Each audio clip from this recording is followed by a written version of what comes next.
Vamos a grabar aquí. Sí, tengo un micrófono nuevo. This is my husband's very fond habit of, I want to find new techie things. And a full 30 minutes on Saturday was spent both setting it up and figuring out which buttons I had to, settings I had to change. Oh my gosh. You add one piece and everything different. Okay. Muy buenos días. Espero que ustedes estén bien. I hope you guys are well. I'm just going to show you as a preliminary thing. If you found this hard, only 1 through 12. Uno hasta 12. Yeah, because there are a ton there.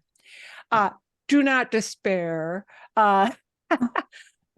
Some of those might have been obvious, and some of them might have been, oh shoot, what do we do? What do we do with this? And we will walk through that 1 through 12 together in a little bit. En un poquito, ¿sí? Dentro de poco. We're in a little bit of time.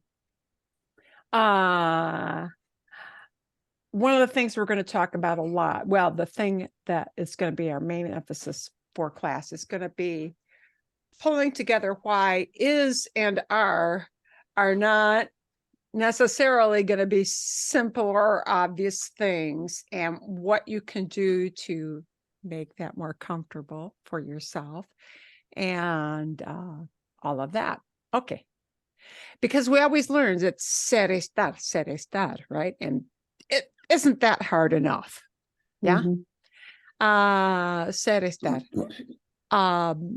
The is are words, verbs, but there are other verbs, not ser, not estar, which also come into play. And they come into play because I don't know what we really call these idioms, colloquialisms. It's just that different languages will pull in different kinds of verbs to use the phrases that people recognize. It's word usage. And the quick answer to that is you just really need to listen to lots and lots of storytelling, lots of input, lots of videos. When you listen to lots of native speakers talking, they will typically use these phrases properly. And you need to listen really critically. With listening comprehension, you need to be a very active listener. And active listener does not mean translating every word. Active listening means noticing which words they group together or which verbs they choose to use in a specific situation. Because not only do we have ser and estar, we've also got sometimes tener comes into that realm. Sometimes hacer, to do, to make, comes into that realm. Sometimes haber, and haber is the verb that I comes from. Sometimes I comes into that world of is, are. So there are all these different kinds of verbs besides the already confusing ser, estar that will come into play. So that's something that I want us to notice and actively think about and actively notice what happens. Because the more content you listen to, the more you will notice which patterns are common in particular contexts. Okay. Context use is what matters here. I got a couple of comments that some people use this for their number practice, and it was a good one. See, or can you not see that? Yeah, we see it. Yeah. The number practice site I gave you guys. Yes. Okay. Yeah. And that I believe will auto generate, each Okay. time you go on. So I'll list it again in today's recap email, just so that you have that. That's a good site, I think, for you to save so that you can come back and when you feel like I want a little, a little review, you can come back to it over and over again and mix This it is up. excuse me. This is Lisa. I did have a little trouble with it, but I think I just need to work with it a little bit more. Okay, yeah. Now, the one thing I want you to notice about this site, if you found it difficult, notice that it's got reading speed at the bottom. So this is something I should have put, and I think I forgot. Se me olvidó. Whereas I would set it at medium, and you may think, oh, I'm slower than Marilyn a little bit. I'll set it at slow. You may actually don't feel badly at all if you have to set it at very slow. I did. It's okay. But do notice you've got a wide range of speeds they'll play that at. And if you need to put it on very slow, it doesn't mean you're que eres tortuga, that you're a turtle. Sometimes that very slow setting is a helpful thing to know about. Okay, ¿está bien? Vale. Está bien. Bien. Okay. I want to start with, vamos a empezar. I very, very purposely wanted you to watch this super cute video about Oh, yeah. Waldo. Yeah. There was a method to the madness in this. This video, which was meant for beginners, was meant to give you lots of input for all these different ways of saying is, are, or there are, the different verbs. And she throws a little bit of past tense, like you've got this se cayó, fell down. But mostly presente. So let me just pick and choose a couple things, because I don't really think I need to define unless you have, a menos que ustedes tengan alguna pregunta, unless you've got some kind of question about it. Sí, Cindy. A question in the Spanish subtitle. What's UF? And at the end Oof. of it, I've got say. Oof. Oof. So just oof. Oof is an interjection. Okay. And then it's yeah, same with pum. Pum is like pow. okay, and say on behind it. I would have to hear her speaking for that. Let's see. Se cae. Pobre. I think she was just not stuttering, but Oh, she was thinking okay. through her words and just repeated it. Yeah. Okay. It's not say on purpose. There you go. Yeah. Okay. Ofaca. And notice that acá word is the same thing as aquí. Acá is the same as aquí. Some people will tell you that it specifically has to do with referring to a specific here versus a general here. Other people will say it's just regional, depends on where you are. So just know that when you hear the word acá will have the same meaning as aquí, here. Here, that's it. Okay. Esto. Okay, vale. Bueno, entonces, I'm just going to forward a couple places. But, ¿dónde está Wally? ¿Dónde está Wally? Wally. Nosotros. Where is Wally? And notice that is location, right? Because in the game, in the books, I shouldn't say the game. I think there are games about this, but sí, en el libro. Es una serie de libros de niños. Yeah, it's a kids series. If you don't have kids, you may not recognize it, but this is a beloved children's thing. And, it's a visual kind of test. You go searching for an item in a very confusing melange of drawings. Donde está Wally? Donde está Waldo? Donde está Wally is location, flat out location. And notice now we've got a different is. Esta es la primera foto. This is the first photo. And now we're just identifying what this thing on the screen is. It's a photograph of the drawing, el dibujo, ¿sí? Es la foto. So now we're identifying using ser, es. Bien, ¿dónde está Wally? Location, okay. Está el mar. En el mar hay En el mar hay barcos. In the sea, there are boats. En el mar hay barcos. And now we can't use es, we can't use está, because we're talking about things that just exist in the ocean. We're saying there are. And whereas in English, we need to have there are or there is for a singular thing. It's I. We're just saying those things exist. They're out there. Hay barcos. And she counts them. See? Bien. So we had ser, we had estar, we had I. And she's just saying here, no, okay. What one little other thing I want to listen for, which won't be ser, estar, but Wally en los barcos. Acá no, here, not here, acá no, not here. acá tampoco. Acá tampoco, not here either.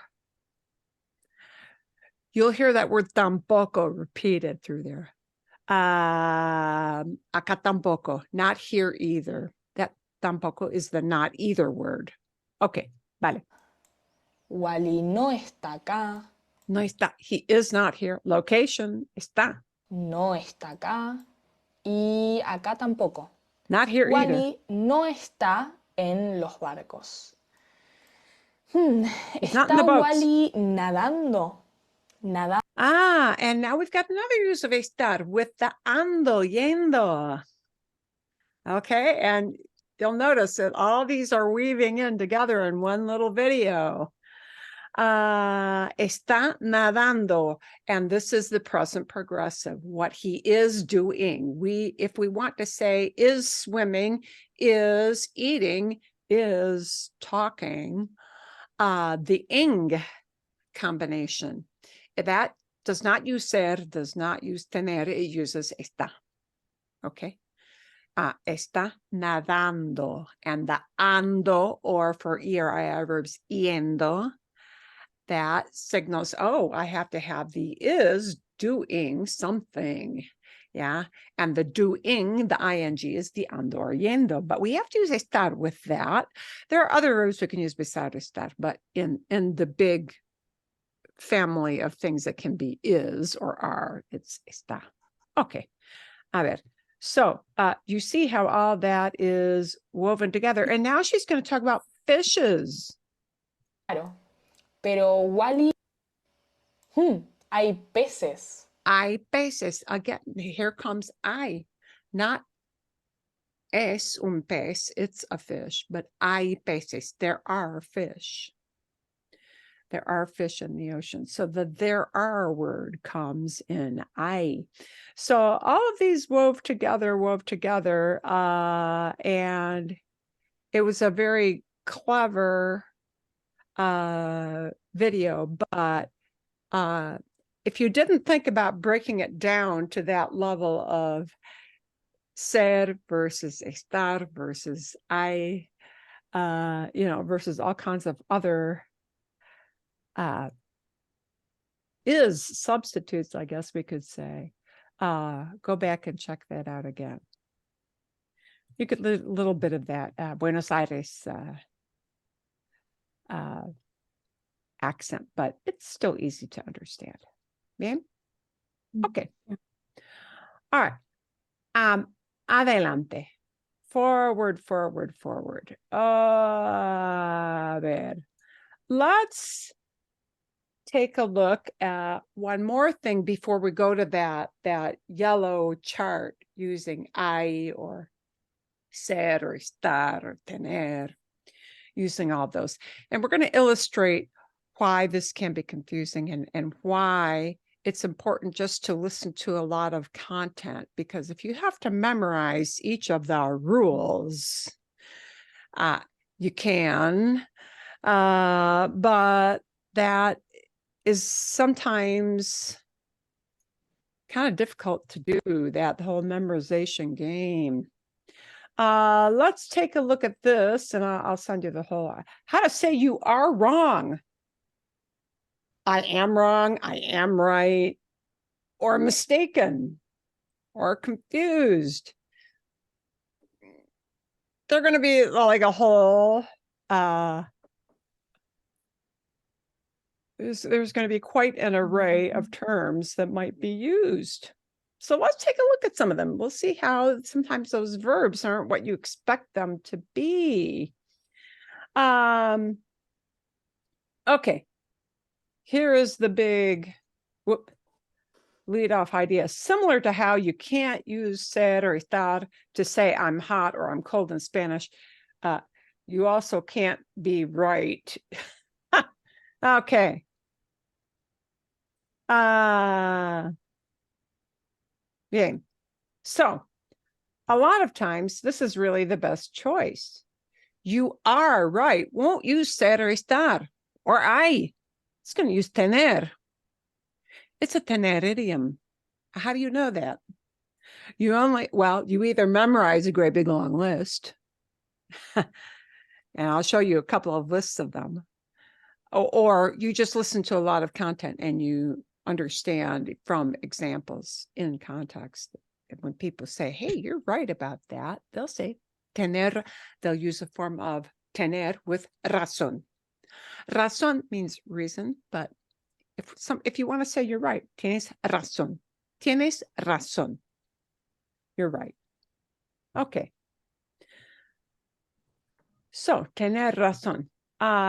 If you want to do the opposite and tell someone that something they might have said that was incorrect, you have a couple of choices. You can make that tienes razón thing negative because it just goes into the opposite mode. Okay. No tienes razón. No tienes razón. That works. Okay. When you want to tell somebody they're incorrect or they're wrong or they have a wrong way of thinking about something. Yeah. No tienes razón. We can just make that negative. Okay. There is another phrase you can use. Estás equivocado. Estás equivocado doesn't use a negative. There's no word in there, but equivocado. We have a fancy English word, equivocate, which doesn't really have the same meaning, but I'm sure it comes from the same Latin thing, same Latin root. Estás equivocado means you're wrong. Somebody is wrong. You're wrong. Estás equivocado. Okay. Here's where the context thing becomes kind of sticky. Well, which thing do you use? Which phrase you use? No tienes razón or estás equivocado. You have to think about how polite you want to be. What? It's all context. Okay. Estás equivocado is very direct. By that we mean it's very in your face. It's very, it's a finger wag. Estás equivocado is a finger wag. Mm-hmm. Yeah. It's strong. So that's what we mean by direct. It is a very in your face kind of statement. And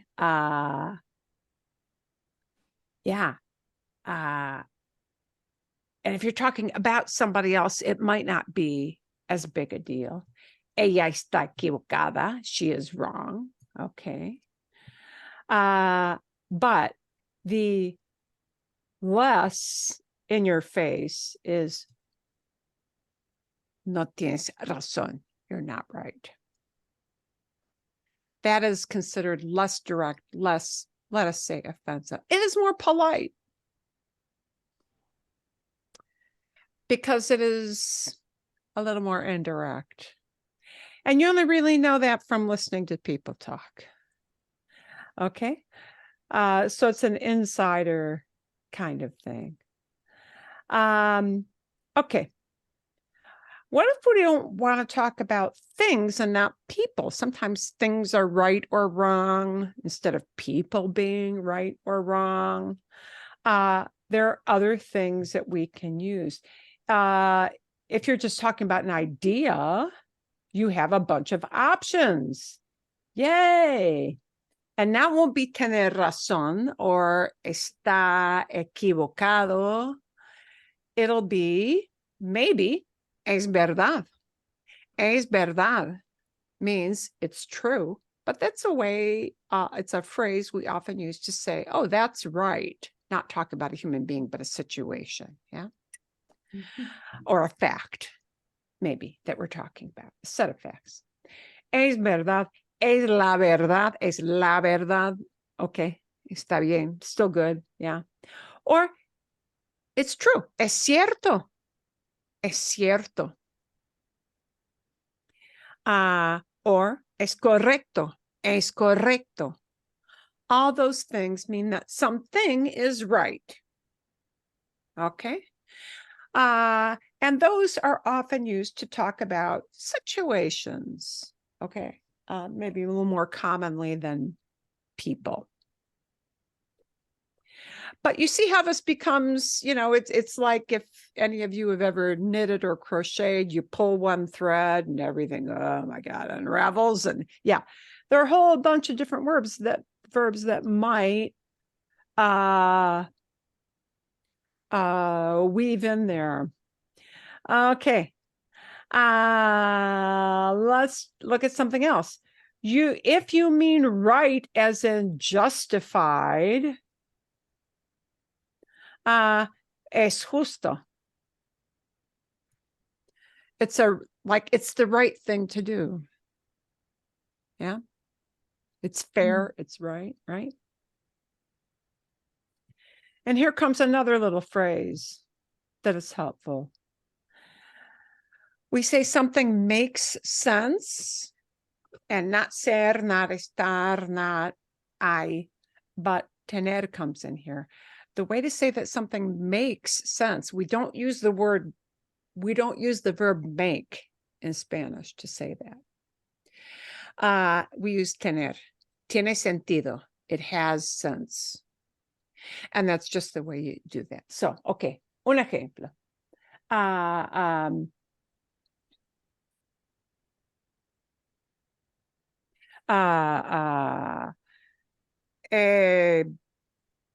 You're looking up, you're doing some kind of accounting, or you got two different results out of adding up all the columns of sales figures at an office, and you have two different numbers. You go, ay, esto no tiene sentido. This doesn't make sense. Yeah. No tiene sentido. This doesn't make sense. I got two different answers, but I added up the same columns of numbers. Yeah, something makes sense. Tener sentido. Okay, so Can I have this. See, some of these idioms, these expressions, use tiene, and some of them use tienes. Tienes just is talking to you. Okay. Tiene sentido just means makes sense. If somebody means like you're not making any sense, like they really don't, no tiene sentido. Well, no, not really. Something makes sense. Tiene sentido que, tiene sentido que lo que Luis me dice tiene sentido. What Louis is telling me makes sense. Lo que Luis me dice tiene sentido. What he says to me makes sense. What he says. Right. Okay. Yeah. Okay. Yep. Yep. I Yep. mean, Yep. you know, you might Thank you. conjugate it, but it's usually tiene sentido. Eso no tiene sentido. That doesn't make sense. Okay. Mhm. Thank you. And it's usually talking about a situation. Yeah. But I'll send you that whole thing because it's a very, very long page, but it just kind of illustrates that the context for a lot of these kinds of phrases, the reason it's confusing to you, rightfully so, is that in different contexts, Spanish may use different verbs. And to tell yourself, I'm going to memorize all these lists of uses is, well, maybe was okay for me as a 14-year-old, but as an adult, that is going to be a tough thing to do. So let me show you some tener idioms, because often these when you hear people using it in context, then you just get used to this is the pattern that people use. That's the way to look at tener idioms. Okay. But let's take a look. And some of these tener idioms will totally, tiene sentido, makes sense.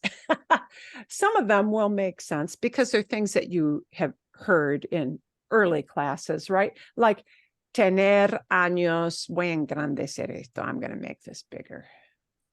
Nope, eso no. Okay. So things like tener, tengo 60 años, I'm 60, mi nieto tiene 5 años, my grandkid is 5 years old. Okay, tener años, you hear a lot. Tener prisa, to be in a hurry. In a hurry. And you may think, oh, that's like a state. It's a changeable state. It must be estar, but it isn't. It's a tener idiom. Tengo prisa porque tengo clase en 5 minutos. I'm in a hurry because I've got class in 5 minutes. Tengo prisa.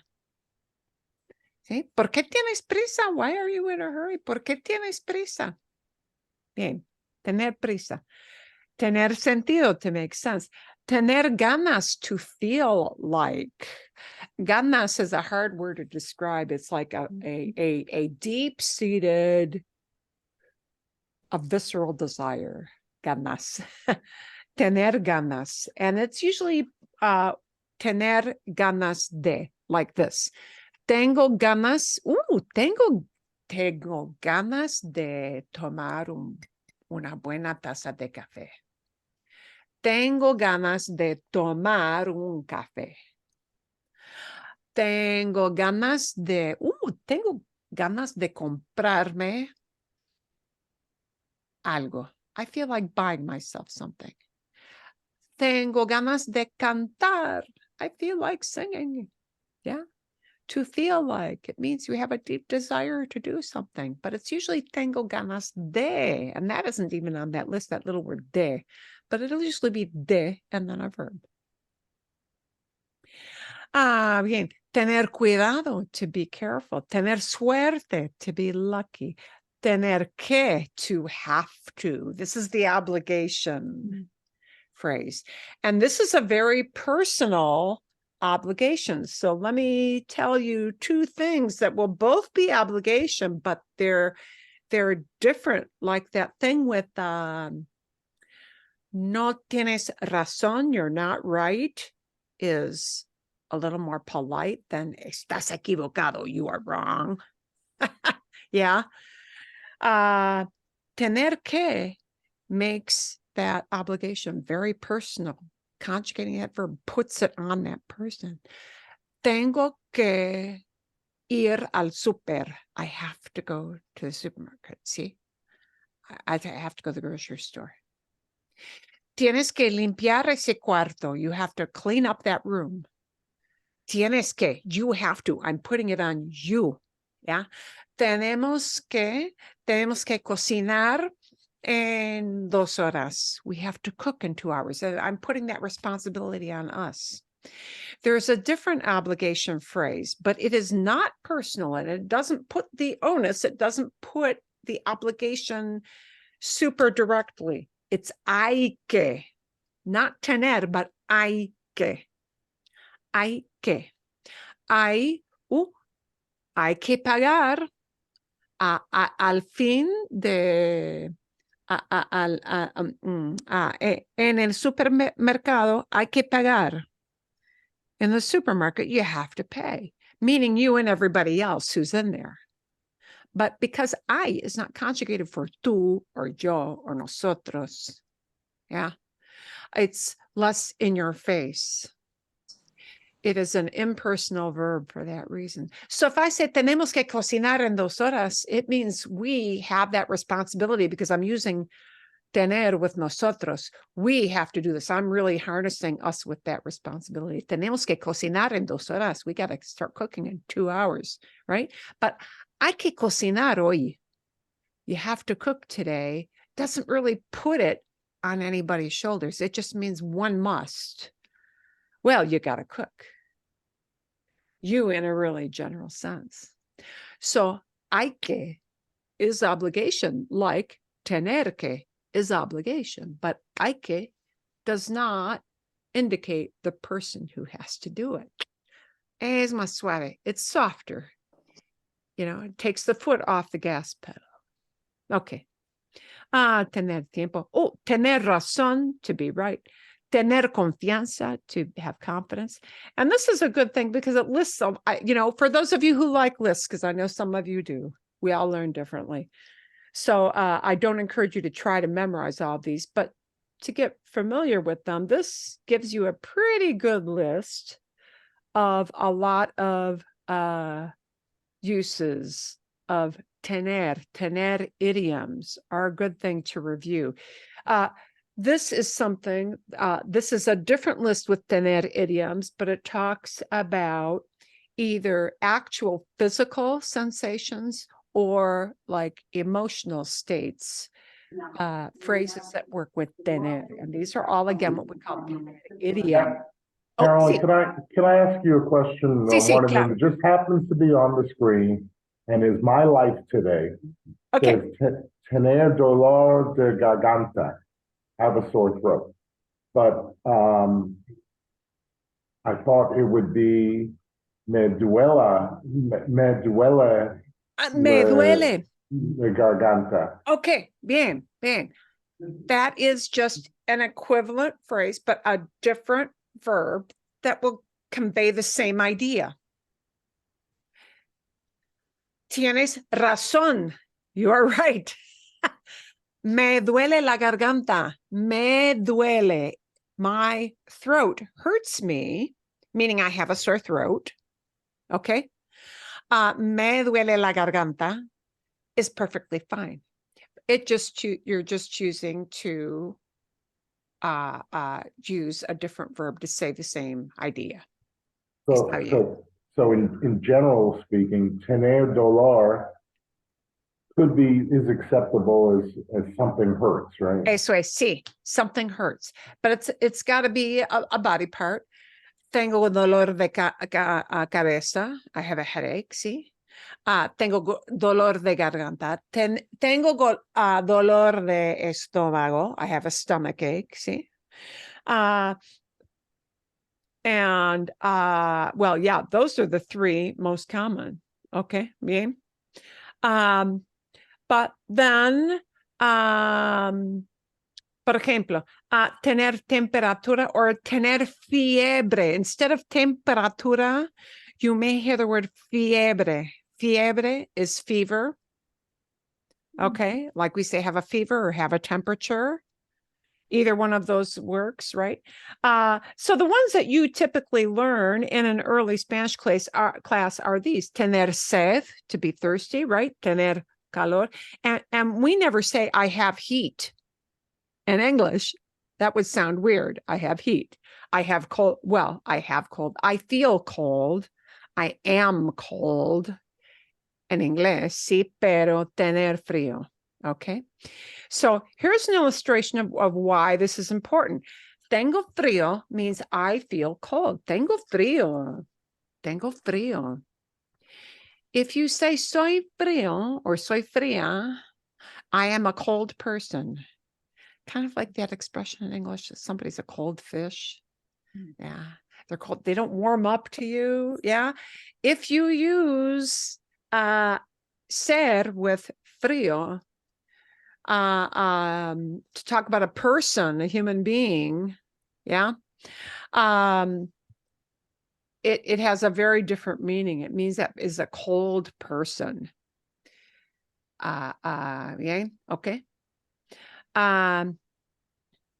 Tener frío. So here's why it gets complicated. To talk about human beings, we use tener frío. See? Ay, los pobres niños tienen frío. The poor kids, they're cold. See? No tienen abrigos, no tienen gorra, no tienen un suéter. See? Tienen frío. They're cold. Okay? But if we want to say it's cold, like the weather, either está frío or hace frío. So this is why it gets complicated. It is cold. Talking about the weather is a different set of verbs. It's either estar or hacer. Yeah. But to talk about human beings having that sensation, it's a tener idiom. So this is why it becomes a great big tangled mess in our brains, because you just need to know that this pattern to talk about how a person feels uses a tener idiom. It just does. Okay. Bien. And here are some that we are not going to talk too much about today, but I'll give you the whole list of this for those of you, again, who like the list thing. Tener is also used with a lot of phrases. Tener en cuenta, to keep something in mind. See?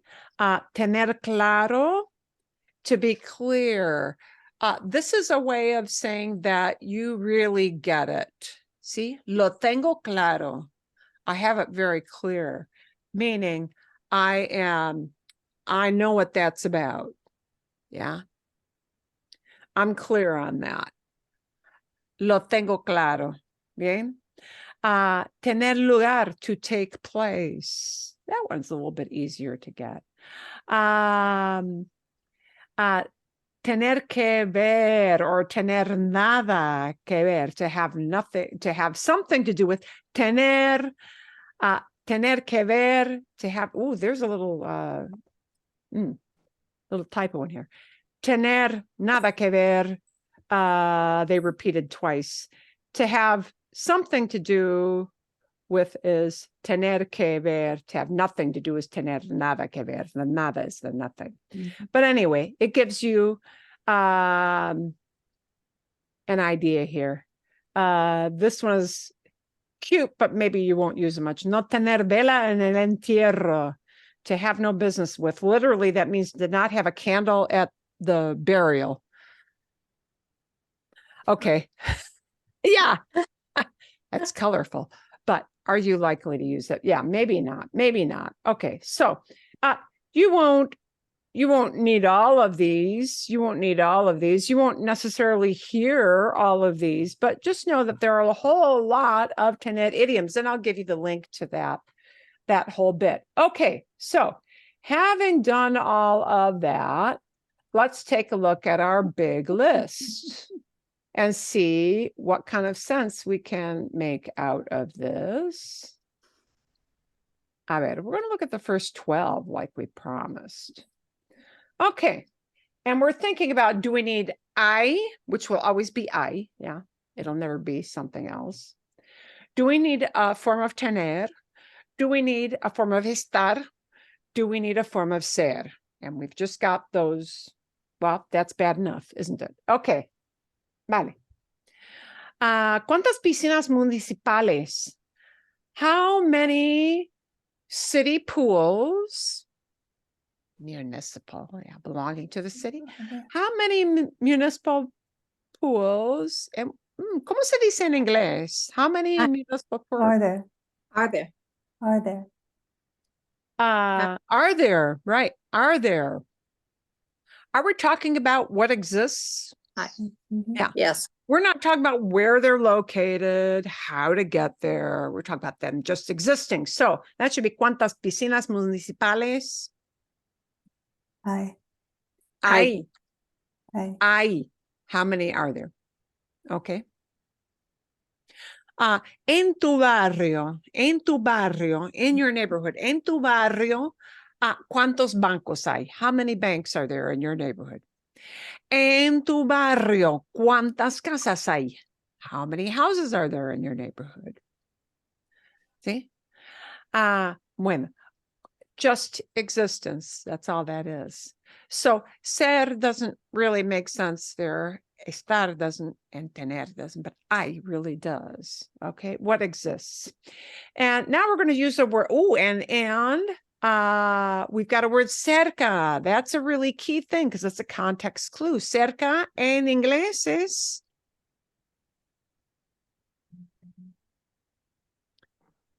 cerca Close. es Yeah. Close. close, nearby. Yeah, close, nearby. Okay. Pum, pum, pum. Cerca de algún parque nacional. And you know what? We're probably asking if we don't know what the thing is, if something or somebody is near a national park. Okay. You know, if you're on a road trip, maybe somebody calls you and asks, hey, Está. Está. we need it for estar, because that word cerca is close by. That is a location type word. Okay. So if they're asking you about you, because they're calling you and you're in the car, estás cerca, estás, are you near, right? But if you're talking about, is it near? See, estás cerca de algún parque, no es nacional, natural. Está cerca de algún parque natural. Okay. We could be talking about a thing or a person. Vale, bueno. 3, siguiente, número 3. ¿Cuántos habitantes? How many inhabitants? Hay. Hay. Tiene. Hay. Or tiene. Tiene. Tiene. There are maybe 2 choices that might work. Tiene sentido. Makes sense? Mhm. Tiene sentido. Vale, okay. En contexto, there are maybe 2 things that make sense here. Somebody might say, vives en Scottsdale. You live in Scottsdale? ¿Cuántos habitantes tiene? How many inhabitants does it have? It could be tiene. Es posible. Y es correcto. ¿Sí? Vivo en Scottsdale. ¿Cuántos habitantes tiene? How many inhabitants does it have? Okay, because you don't have inhabitants. You're not a city. Okay, so it could be tiene, but it could also be cuántos habitantes hay. How many inhabitants are there? ¿Cuántos habitantes hay en la ciudad de Scottsdale? ¿Cuántos habitantes hay en el estado de Arizona? How many inhabitants, how many people live in Arizona, right? See, eso. So there are 2 verbs that tiene sentido, make sense, that tienen sentido, they both make sense. Y depende, it kind of depends on the situation. Okay. Okay. Famosa por algo. Oh, let's talk about la ciudad, the city. Scottsdale, la ciudad. That's why you see the word famosa. La ciudad. La ciudad de Scottsdale, famosa por algo. Ser, estar, tener. Ahí.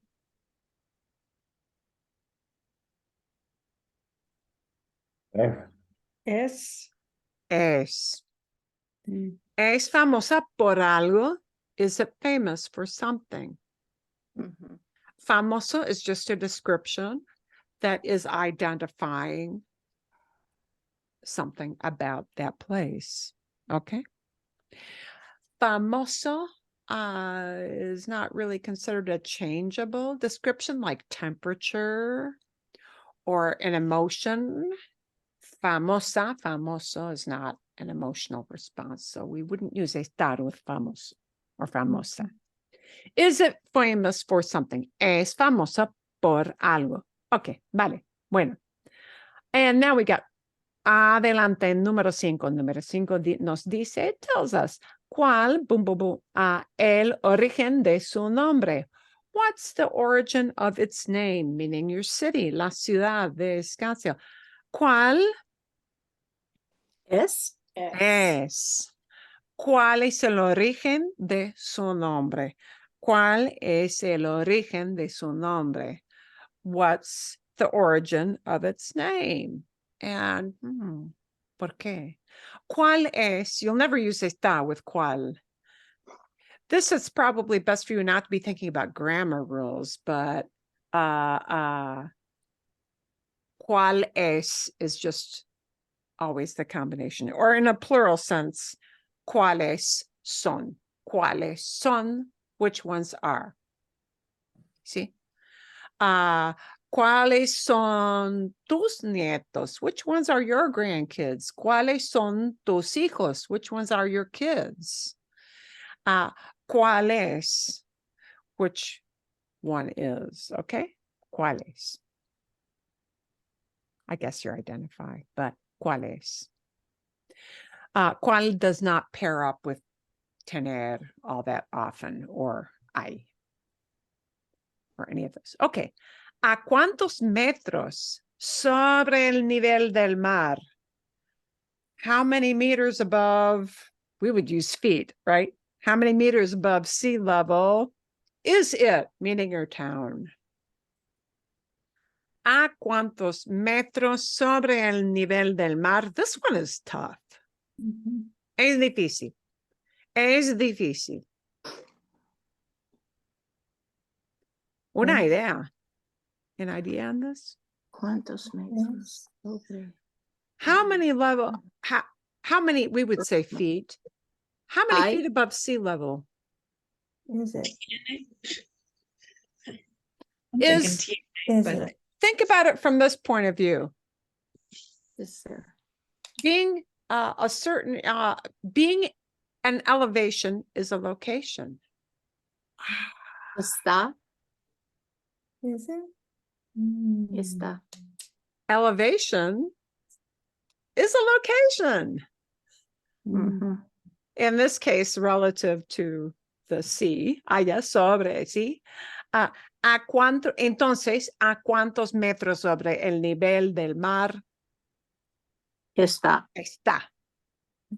Mm, Yeah. Bien. Okay. That's a tough one. That's a tough one. Siguiente, sigue. And the reason, la razón es ubicación, location is the reason Mhm. for that. ¿Sí? Número 7, número 7. Bumbo, ¿cuál su fiesta local más importante? yes. Which one is its most important party celebration? ¿Cuál es? ¿Cuál Yes. es? ¿Cuál es? ¿Sí? Mhm. ¿Cuál es su fiesta local más importante? Which local celebration is its most important one? ¿Cuál es? And again, notice the best thing to do is to just get used to that pattern of cuál we're going to typically pair up with es. Yes. It's not going to pair up with estar ever. ¿Cuál es? ¿Cuál es? ¿Cuál es? Okay, vale. And really, because you're just identifying which holiday or which celebration is important, you're identifying that. Okay, bien. 8, adelante. Muchas zonas verdes. Many green zones. Mm, Many I- green zone. Well, green spaces, yeah. I, So places that are not paved. Zonas verdes, parks, walkways. Does ser, estar, Hay. I, this makes the most sense. Hay muchas zonas verdes. Are there a lot of green spaces? Now, you know what? Tener would also make sense there. Tiene, does it have? Tiene muchas zonas verdes. Does it have a lot of green zones? Sí, tiene sentido. Pero tiene muchas zonas verdes o hay. Hay, Sí. más simple. That's the most direct. Hay muchas zonas verdes, ¿ok? En tu calle. On your street. Comisaría.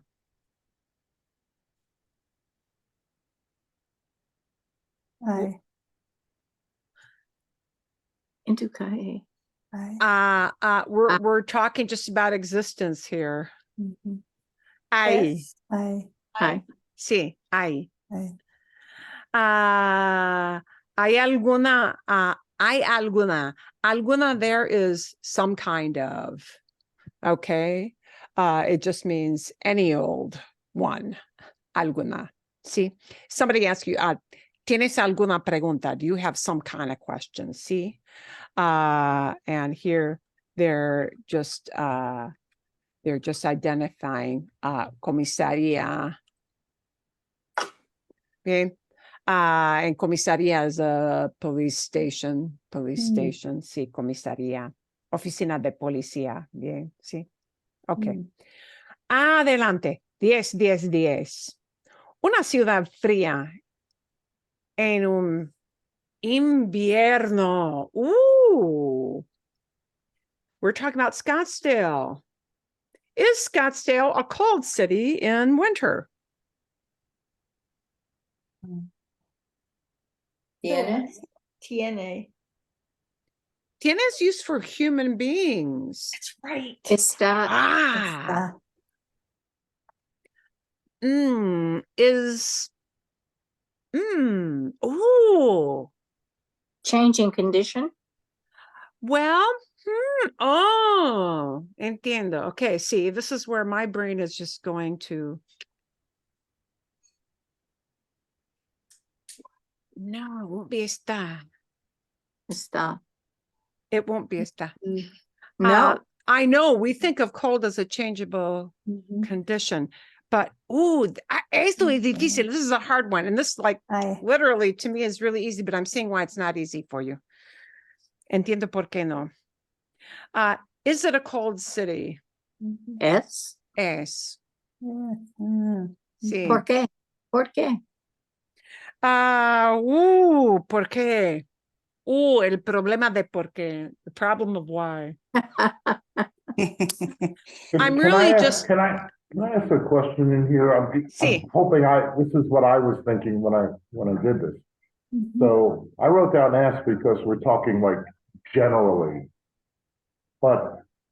And I see where I'm thinking like, if you were to say, well, is it cold today? Would that be está? Because that today's temperature is a changing kind of thing. Eso es, yeah. Sí. Yeah, está fría or hace frío. And here's another, well, no, it really isn't a clue, but okay, fría. We're talking about city, ciudad. Es una ciudad fría. Is it a cold city or is it a hot city? It's the general feel.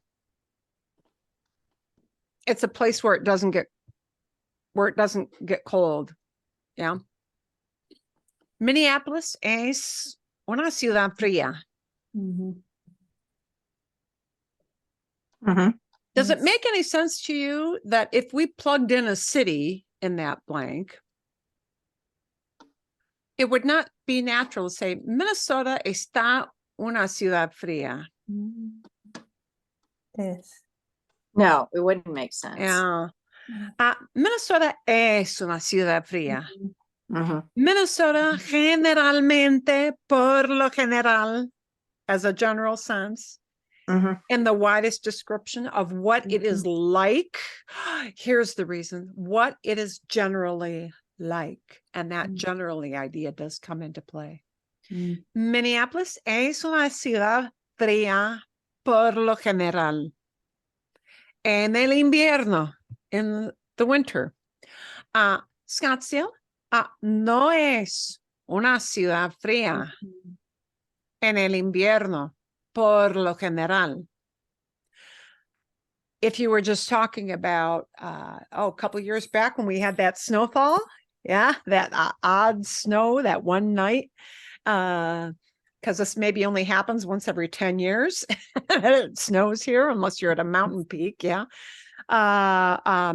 Hace frío, right? Hace frío for right now, or está frío right now, but okay. Bien. Wow, sí, es difícil. I thought that was a no-brainer, but when I'm looking at it from your point of view, standing in your shoes, that is a hard one. Es difícil, número 10. Okay, 11. Muchos colegios, lots of schools. These are not colleges, colegios. Hay. Hay muchos colegios. Hay muchos colegios. Hi. Mm. Hay. Hay. You could use tiene, maybe. Does it have? But, hay. This would be the gut Hay. reaction most of the time. Hay muchos colegios. Are there lots of schools? Hay muchos colegios en tu ciudad, ¿sí? And 12, fácil, an easy one. Espero que sí. Cerca del mar, near the sea. Está. We need estar because we have that word cerca, nearby, right? Está cerca del mar. Is it near the sea? Is it near the ocean? Está cerca del mar. Okay. Entonces, una gran variedad. So we had a big, wide variety of ser, estar, tener, hay. Okay. Different ways we can use those. But do keep in mind, I am going to give you that super helpful. ¿Y dónde está? Yeah, that super helpful list of. Now, see, here's the problem with memorization. Are you going to memorize 47? No. Do you need course. 47? No. You don't need 40. No. 47. If you really need 47, you better be living someplace, right? But there are the things that you use frequently, like you tell people to be careful. You say, hey, I feel like having something sweet. Tener ganas, right? You say, oh, I have no time today. I'm sorry, I'm on the run. See, I'm in a hurry. There are things we use a lot, and then there are things we don't use a lot. So you have to not pressure yourself to say, I'm going to memorize all 47, 47. No, you don't need all 47, but you might need about 20 or 20 of them. 20, yeah, because we talk about age and having to do things. And yeah, so you want to know the patterns. So that's why that little website will be helpful to you. Knowing the patterns makes all the difference. Bien? Marilyn, I found the discussion of these first 12 was really helpful. Yeah. Yes. Not so much as doing it, but the discussion around them. So at the risk of everyone being angry at me here, can I maybe do the next 12 for next week or something like that? Sí, claro, sí. Okay. All of those, okay. Para que lo tenga claro so that I have it clear in my head. Yes, Mark, I agree with you. The lower half down here. We'll take a look. Now, some of those are going to be kind of tough. I will say this is a challenging site. This is a site that's used for people who are training. Para que sepan, so that you guys know. And I actually do plan to kind of show you an example. You may have heard, like we tend to say, somebody asks, how much Spanish do you know? Yeah. Mm. And you say, oh, I had a couple. What's the common reaction? I had a couple of years in high school. I've been studying for a year. I've been studying for 2 years, but on my own. Okay. Mm. All that kind of stuff, right? But when you're talking what is commonly used, I know all over Europe, and really, well, it's got to be in South America too. My husband sees this a lot. There are ratings for knowledge level that are used in the business world, and these are very, very common in countries outside of the United States. They'll say, I'm an A1 and A2. I'm a B1, a B2. I'm a C1, a C2. A, B, C. A's are beginners. A1 is the very baby level. Beginner, absolute beginner level. A1, A2. Actually, already they start to expect a little bit of past tense, but not a lot, but here and there a little bit. B1, B2 is an intermediate, a true intermediate level. And C1, C2 gets very, C1, C2 would require that, all these idioms that you can, that you are very proficient in writing, if you have to write reports, that you can understand technical materials. And often on resumes, when people say, I know these languages, and they'll put, Spanish, C1, Mandarin, B2, or A2. Yeah, I'm just a beginner in Mandarin. So that A is like a beginner level, B is intermediate, but B is actually pretty demanding. Yeah, and C is for, for true business use that people can understand everything that goes on in the workplace. Okay. Vale. So When? as you know, I did the whole thing Of course. Claro. by accident, and I'll be happy to have a chance to correct all my mistakes. Okay. However, number 13, I could not translate what that was trying to ask for the life of me. I still have no idea what Helen, whatever that is. I don't know what they're asking. Sí. Could Sí. you translate that for us? Vocabulario. Okay. Bien. See, that was really, and that's why really that is a tough one. Gentilicidio.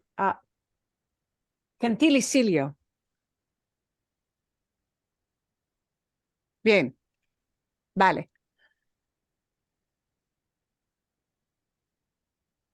Wow, that's a tough one. Gentilicidio. Demonym, what the heck is that?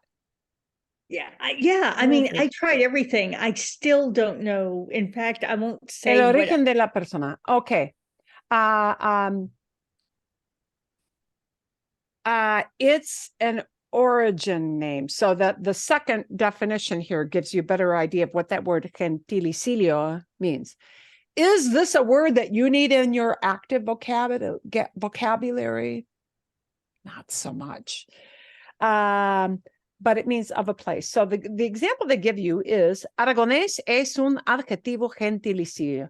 It is an adjective of place. So, okay. Entonces, un ejemplo concreto, a concrete example. Vale. Por ejemplo, Michigander es un gentilicio. Michigander is a geographic origin word. So gentilicidio is not a word that you're not going to need to use that a lot. What's the origin of its inhabitants? Okay, that makes sense now. What kind I of just- people live there? I just could not for the life of me figure out what they were trying to ask. Did I say that is a tough one? That is a tough one. So Mucho gracias. that yeah, with a name like that, or with a word like that, gentilicio, that is not something you need to have in your active vocabulary. Okay. But habitantes, inhabitants. Some of these are going to be kind of tough, I will tell you. And I picked 1 through 12 for a reason. So some of these are going to be tough, but we'll take a look at these. And it does help to know the words, in their examples, how they're. I'm looking here to see if there are other words I need to define. Gentilicio, I think, is the only really bad one. Ecológica, yeah. Terraza, terraces, sí, barrio, neighborhood, calidad, quality from 23, sí. I think these are words that you'll get. Frontera is the only other one that really jumps out at me here. En número 21, 21. 21, frontera is, we have a word frontier, which is kind of close. Frontera is the border. A border, like between states or between countries, a border. See, frontera, frontera. Y hay más. No, creo que no. I don't think there are any other oddball words except for the gentilicio. So don't worry about that one too much, because that's not going to be an example that's super helpful for you. Okay, vale. Bueno, what I would like you to do is to prepare, and we will say, look at that bottom half. I would like you to prepare just a little spiel to talk about either your neighborhood or the place where you grew up, if it's not here, or the city where you live. Maybe if you're a snowbird, you want to talk about where you are in the summertime, that's not here, and dig up some examples of ser, estar, and hay. Ser, estar, and hay. Ser, just those 3, not tener yet. Ser, estar, and hay. If you want to throw in tener to be really fancy, you can do that. But ser, estar, and hay. See? Bien? And I'll give you an example. But throw in some samples talking about your neighborhood, your town, where you go on vacation, if you have like a set place you go to, any of those. Okay? Vale. Bien? So bring in some examples. Okay. Vale. A ver. What I do want to do next, siguiente, ¿dónde está? I'm looking for my right tab, my correct tab.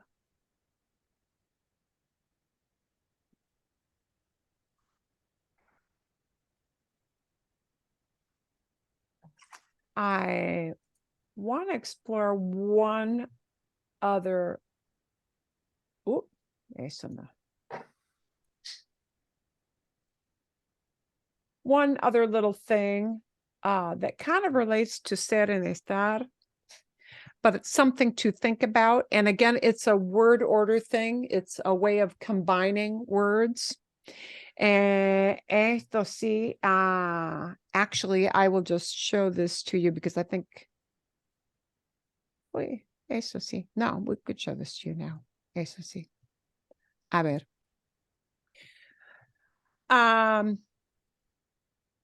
This is going to be very, very specific to a use of ser. Okay. So we'll not use estar. It will not use tener. It will be a use of ser, but very specifically ser de, to be made of.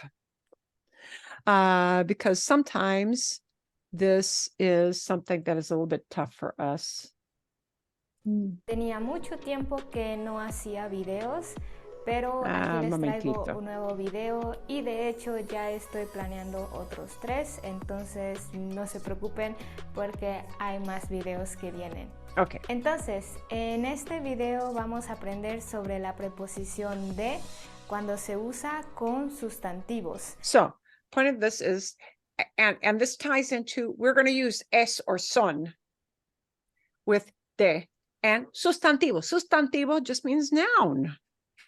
Noun. When we want to talk about what something is made out of or what kind of thing it is, you'll see. Often you're going to have es, de, and then a noun. Okay, you'll see from her examples what we mean. Y en otro video vamos a aprender sobre de cuando se usa como posesivo. Entonces This is también not de esperen with ese video. possession. This is Muy de bien, with a pues noun. comenzamos. He notado que muchos estudiantes, especialmente angloparlantes, tienen problemas con esta forma porque en inglés y en otros idiomas como en coreano también basta con poner Coreano. 2 sustantivos juntos para In English, we put 2 nouns together, orange juice. Orange juice, apple juice. Yeah. But isn't orange in this case a descriptive word? Orange juice? No, it's Mm-mm. what kind of juice it's made out of. Es la clave. That's really the key. Here, orange juice doesn't mean the color. It means the kind of juice it is, that it's derived from a fruit that is called an orange. Okay. expresar una nueva idea. Pero en español no podemos hacer esto. In Spanish, este- we can't say orange juice. En este video te voy a explicar cómo hacerlo. Primero veamos la diferencia con el inglés. Generalmente en inglés podemos poner 2 sustantivos juntos In English, you can put sin 2 ninguna nouns together like preposición, that, orange juice. como en orange juice, horror movie, Spanish class. Okay. Mm-hmm. Orange juice, horror movie, Spanish class. Okay. En español no se puede hacer eso. You can't do that in Spanish. It'll be Yeah. juice of orange. It'll be movie of horror. It'll be class of Spanish. Okay. So, and so the most common thing is in as an A1 or even A2 student of Spanish, a beginner, a true beginner, you sometimes, or I sometimes hear people saying español clase. Y no se dice, you don't say that. No se, it is not said, see? Clase de español, clase de español. Okay. Es una clase de español. Es una clase de español. Es una película de horror. Pero I'll show you. en español, si queremos decir orange juice, no podemos decir naranja jugo, porque estas son 2 palabras independientes que no tienen relación o no sabemos cuál es la relación. O es naranja o es jugo. Pero si queremos decir que el jugo está hecho de naranja, entonces usamos la preposición de, que puede traducirse como of, made of o from. Y entonces decimos jugo de naranja. Okay. Es jugo de naranja. It's orange juice. Es jugo de naranja. Okay. And next week, I'm going to bring in some other examples of this kind of thing so that you can see how this works. But this just shows you how that works. It cannot be naranja jugo. Jugo de naranja. Okay. Aquí So, and we'll seguramente ya let her notaron show these que los examples. sustantivos están invertidos. Aquí hay que entender algo importante del español, y es que el sustantivo que va primero es el objeto principal. Estamos hablando de un jugo que está hecho de naranja. So we're talking not about the color of the juice. We're talking about, it is juice, that item we're talking about, but it's made out of this type of fruit, naranja. Okay, jugo de naranja. And I'll bring in some examples next week to show y you, but no this is a good una thing to naranja que give you a está little hecha bit of de a jugo. basis. Y así podemos decir también jugo de tomate, Jugo de jugo tomate, de uva. jugo Y en de una uva. frase decimos, todas las mañanas bebo jugo de naranja. Entonces, recordemos que el sustantivo principal es jugo, porque yo bebo jugo, no bebo una naranja. Bebo un jugo de naranja. Y recordemos que frases como naranja jugo, jugo naranja o naranja de jugo son incorrectas. Ahora tenemos Son el incorrectas. They are incorrect, okay? ejemplo, película de terror. Película de terror. Or you may hear the word horror there too. De terror. En una frase, no me gusta ver películas de terror. Película va primero porque es lo que yo veo. Yo veo una película. So we're not talking about horror. We're talking about a movie. Okay? Bueno. No veo un terror. Veo una película cuyo género es terror. No me gusta ver películas de terror. So you can think of it as the thing you're watching is película, but the category it's in is terror. You're drinking juice, but the category is it's made out of, naranja or manzana, apple, lo que sea, whatever it might be. And so next week, I'm going to bring in some examples of this, okay? Because this is really a concept that you should have as an A1 or A2 person. And it ties in a little bit with ser. It is this type of thing. Es una película de horror. Es jugo de naranja. Bien. So I'm going to leave that for you to kind of check out a little more closely la semana que viene, next week. ¿Sí? Bien. Okay. Vale. I want to do a little walkthrough with this so that you know what is going on. Ooh, and I'm going to fast forward here a little bit. And the point with this was that this video, which kind of mistakenly was classified as an intermediate, it really isn't, because she's only got a little bit of past tense in it. Notice how many times she uses these simple, frequent verbs we've been talking about the last few weeks and practicing the last few weeks. Okay, how many times she uses tener and dar and ser, estar, and all of those. And so we're going to kind of go through a running commentary on A un this. nuevo video conmigo aquí en Dream. Te doy la bienvenida. I welcome you. I give you a welcome. Te doy la bienvenida. ¿Sí? Spanish. Hoy Estamos location. Yeah, not who we are or what we are. Estamos. muy lejos de la Ciudad de México. We are location. Where? Not cerca, but the opposite. Lejos. A long way. Long way away. Far away. Yeah. Like cerca is near. Lejos is far off. Okay. Estamos muy lejos. We're very far away from, or we're very far off from, de la Ciudad de México. México. Okay. Como ves, es As you can see, ver, a common verb. Como ves, as you see here. un pequeño pueblo que It's a small town. I'm identifying what this is. Es un pequeño pueblo. I'm identifying what it is. está a 1 hora y media de la Está a 1 hora y media de Ciudad de México. Está it's an hour and a half from. Estar a means you're telling the distance away. Está a 1:30 de Ciudad de México. La Ciudad de México y se llama Tepoztlán. It's called Tepoztlán, right? Se llama, it's called. Esta es una gran recomendación.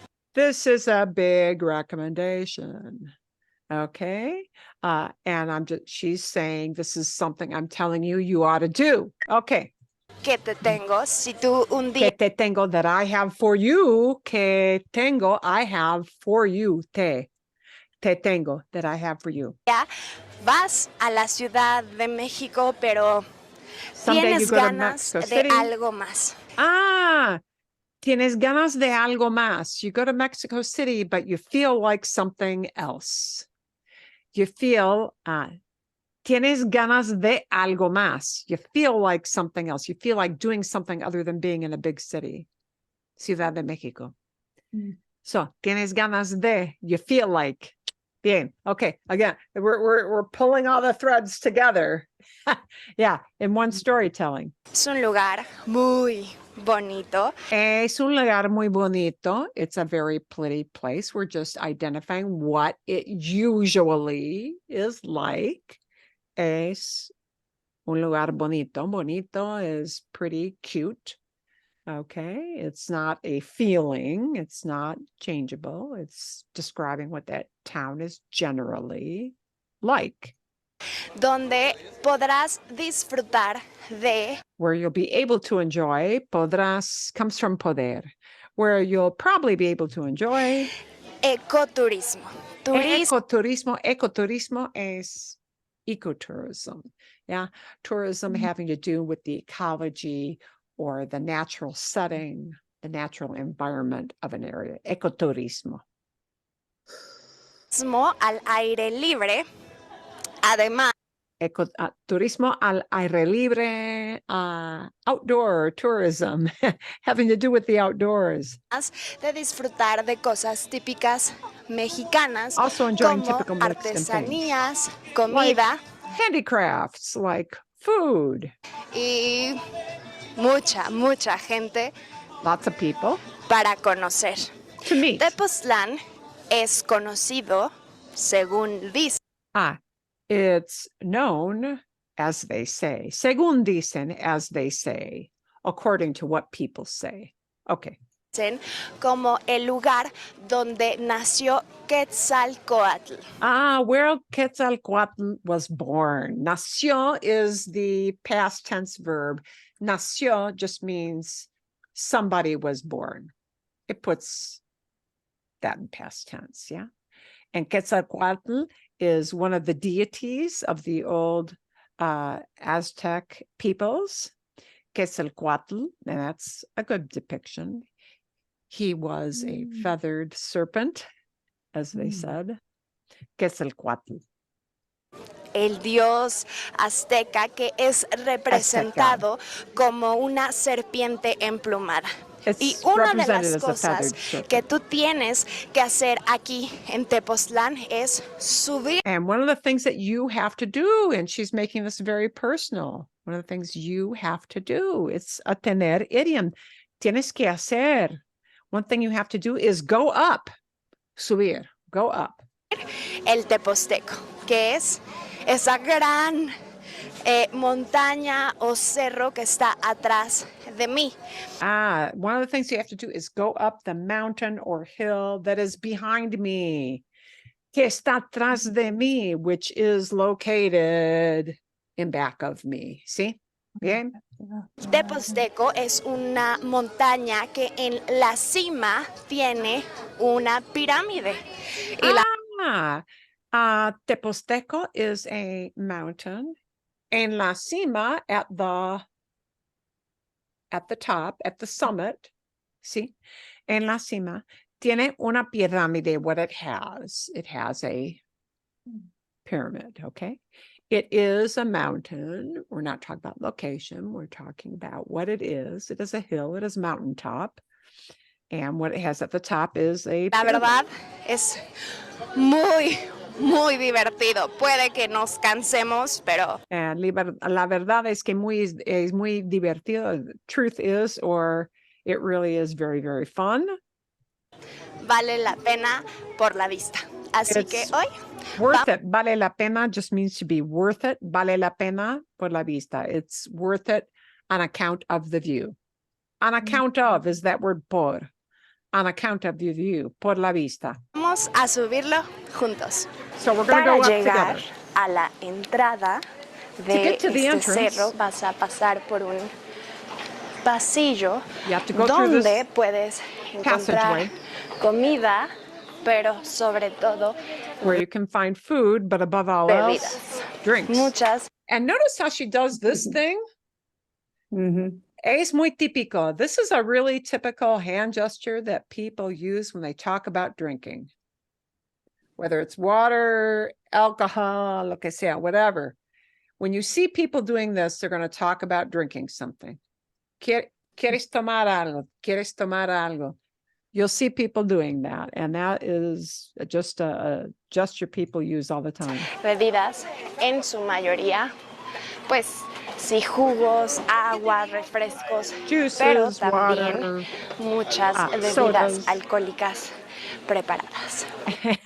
and alcoholic. Muy mexicanas, como clamato, michelada, que son cervezas preparadas con salsas, limón, sal, jugo de tomate, algunas.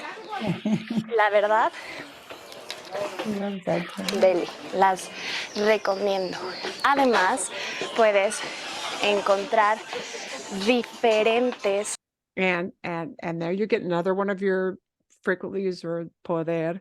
Puedes encontrar, you can find. Puedes encontrar, you can find. Artesanías. Different handiworks, artworks. Durante toda Handicrafts. tu subida, que On your way up. pienso, creo, es mejor comprar tanto artesanías como bebidas cuando And bajas. I think you should buy some handicrafts as much as the drinks when you come on down.